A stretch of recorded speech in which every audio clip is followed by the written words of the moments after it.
guys, welcome back. I am back on the YouTube. I've been away for a little while. As you can see, we moved house, so that's really exciting. I finally have space to do all my macrame. I have a couple pieces to finish today. This one here, which I started last year, and one that I started last week. This one here needs finishing, so that's today's jobs. I'll time-lapse both of them. I don't know if I'll do them as separate videos or as the one, but we'll see how we go. How long it ends up being is whether I'll do them separate or not. Thank you so much for being here. Thank you for watching. I hope you enjoy watching me finish off these pieces. And yeah.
Hey guys, thank you so much for watching. I hope you enjoyed watching me finish off this piece. I'll do the other one tomorrow and get that video up by the end of the week, but this one should be up tonight or tomorrow.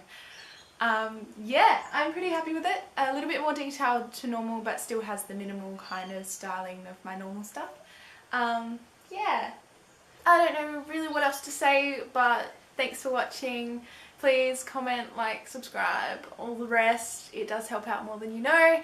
And yeah, don't forget to head over to Instagram or Facebook, Design Yourself Beautiful, and you can see a little bit more there.